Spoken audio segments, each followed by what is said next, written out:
Hey guys, welcome back. Today I wanted to try to make some soap the way they would make it back in the 1700s with this wood ash. Now here's all the wood ash I've gathered over the summer. It's not a whole ton, but it should hopefully be enough for what we want to do.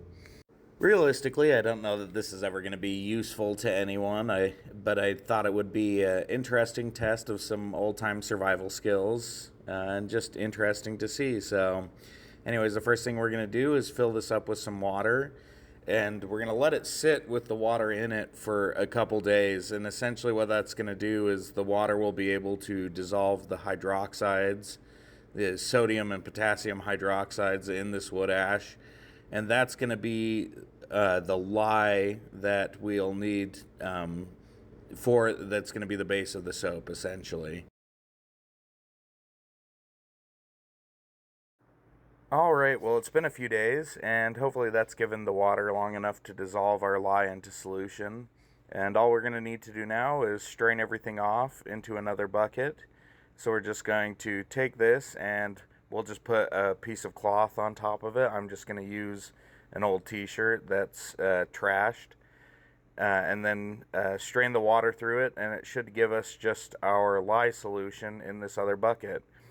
I'm zip tying it to the top. You could use string or wire or whatever. I only had zip ties, so it's a little wasteful, but that's what we're going with. And yeah, let's go ahead and get that done, and we'll move on to the next part.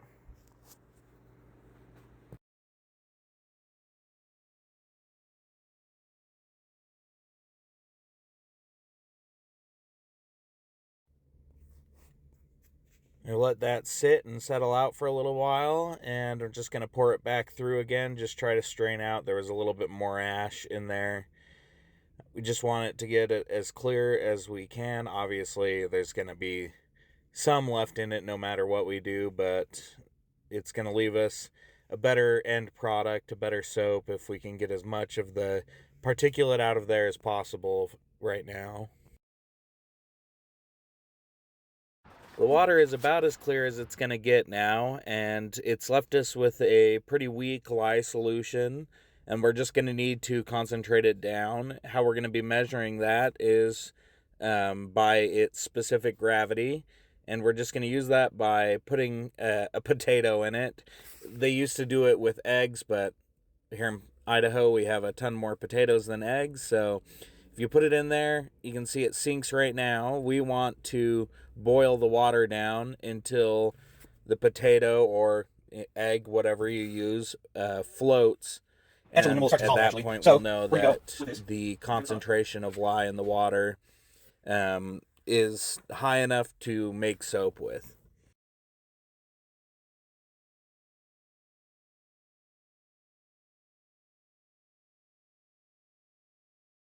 I ended up moving the pot inside onto my stove just because that little hot plate wasn't really cutting it. But you can see we boiled it down a bit. I don't think it's quite to what we need. I'm going to take a little test of the alkalinity with a test strip, a pH test strip here, and we'll see what it's at right now.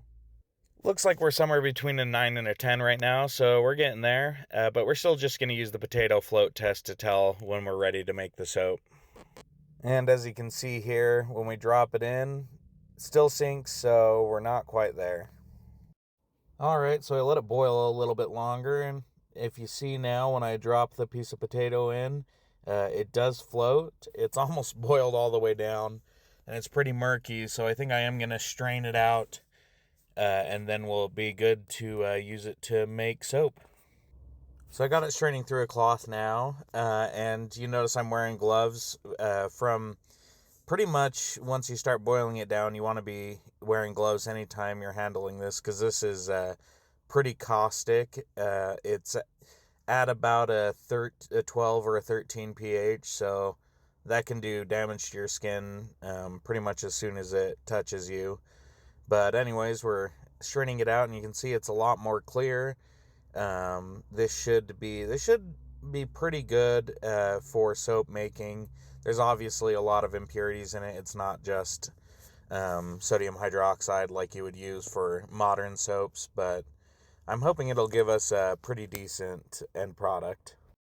Well, now we're good to start actually making our soap. So the recipe we're going to be using is a pint of our lye solution to a pound of fat.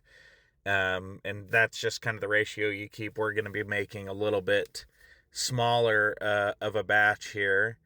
And to keep it true to kind of the old timer recipe, you could use really any oil, but I'm going to be using this pork fat that I have laying around, just so we can, kind of see how it would have been done back in the day.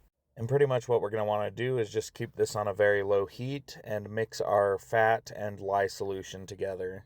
And pretty much what's going to happen while we're doing this is that we have our fat, which is a triglyceride, and the lye and heat is going to attack that triglyceride molecule and break off the glycerol from the fatty acids.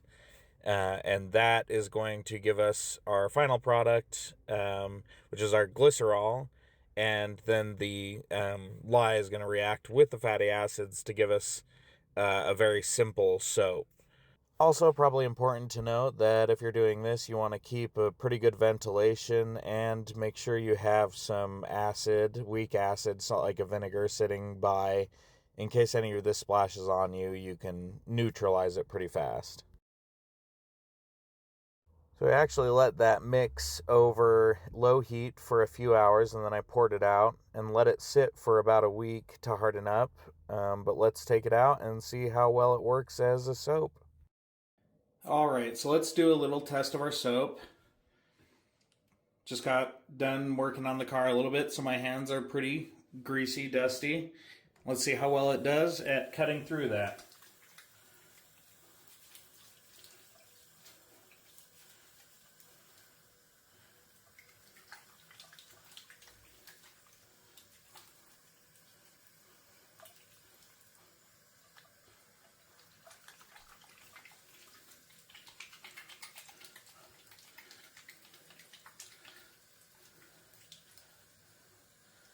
It doesn't look like it's sudsing up very well, but it is cutting through the grease quite a bit. I'd say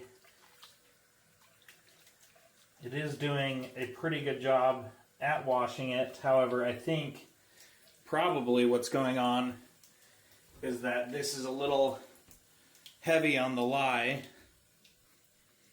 so it's going to be pretty harsh to use on your hands. And there is a way that you can test this. I wouldn't super suggest it. It's not, especially if it's your first time making soap like it is mine. Technically I've made soap before, but not the traditional way. We'll give this a good rinse. And all we're going to do now is we'll just take our bar of soap and just do a little touch to the tip of your tongue. And yep. If it's heavy with lye, too heavy on the lye, you can feel like a zing when you touch it to your tongue. That's the lye. It's still probably pretty alkaline, so in a pinch it would technically work if you really needed it, but it would be very harsh. Definitely mess up your skin. You don't want to use it like that. So was a good first try. I wouldn't mark it as a success. We did technically make soap, but I wouldn't say that the soap is necessarily safe for using. Just to confirm this in a way that you guys can see a little better, we're going to do a little pH test. I'll just take one of these pH test indicator strips and just touch it to the surface of the soap. You can see we're getting an alkaline reading on it. If we take this to our little key, we can see it's somewhere between an 8 and a 9. And yeah, that is pretty alkaline. It's not immediately dangerous to your skin maybe, but would not be good to use any more than maybe once or twice. It would definitely irritate your skin quite a bit. If we compare that to a modern soap, you can see when we touch the test strip to it, we don't get any change, showing us that it's a neutral pH. And that's what we should have got for our soap as well. But all in all, I think it was an interesting project, and definitely in the future we might revisit this with what we've learned and see if we can get something a little better. Anyways, if that's something you guys would like to see, please let me know in the comments, and have a great day.